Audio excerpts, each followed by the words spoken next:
You know what? I wanted to let everybody do what they do, and I believe in that. Like, if you're making a movie and you're hiring people, like I read this story about James Cameron, like when he shoots, like he'll just go pick up the cameraman's camera and be like, oh, I'm gonna shoot this. You know, like he's just that guy. He'll come over to the makeup thing and be like, I'm gonna put this makeup on, right?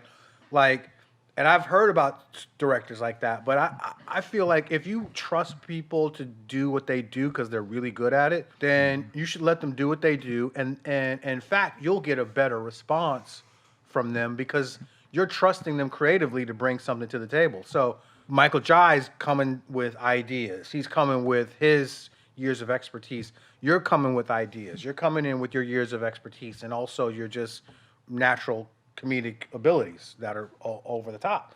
And then, you know, me, I give a structure of this is the script. Yeah, I wrote it, but we can change whatever. We could do whatever as long as Universal's not saying this is more money to the budget, whatever. So I just feel like even down to the grips, you let people do their job and they'll perform for you even better than you expected because you're giving them the opportunity to contribute to this movie. And you guys contributed a lot.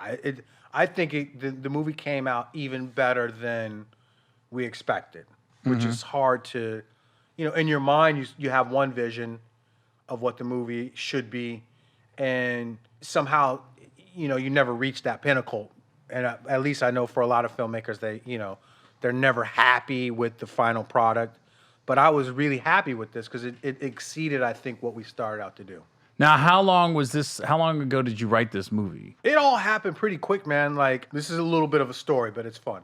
So I got hired to write a remake of this movie, The Last Dragon, for, you know, Timac and Show Enough and Kiss My Converse and all that for Sony.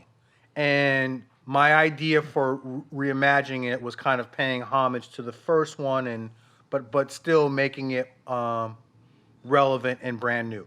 Anyway, that script, we had gotten to the studio loved that script. They brought on a director, Charles Stone, who did Drumline and Paid in Full, and they were going to make that movie. And studio regime change happened at Sony, which, you know, studio regime change happens and new president comes in and, you know, they don't want to do what was already there. Anyway, that script started to make rounds, and one of the places it landed was Blumhouse. Blumhouse read that script, had me come in. They were like, hey, this is really good. Do you have anything in like the urban horror realm? And I was like, yeah, I have this thing I've been sitting on for a while, which is basically like my Scream with black and brown kids. And that movie was called Thriller. They let me direct it. I wrote it. Is that on Netflix right now? It's on Netflix right now. Go check it out. Shameless plug.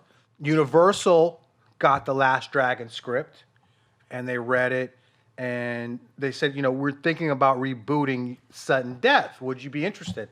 And I was like, yeah, that was a movie where Van Damme was beating up the mascot, right? And they're like, yeah, we, you know, but we want to do something with it. So I rewatched the movie and I said, yeah, I'd love to do it, but I'd want to do it with like a brother.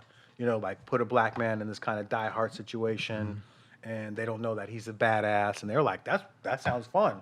So they hired me to write it, and started developing this idea of what this movie would be, and really just paying homage to like my favorite movies, Die Hard and Lethal Weapon, and all these things from the 80s. But I didn't think they were gonna. Yeah, I didn't know it was gonna get made. You know, they just pay you money for these things, and you go do your work. Thriller came out, the Blumhouse movie, and premiered at the LA Film Festival. Got a great response. Some of the Universal execs that had hired me to write the Sudden Death remake were there. They saw the audience response to Thriller, and they said, "Do you want to direct Sudden Death?" And I was like, "Sure, yeah." I wrote it. Why not? Yeah.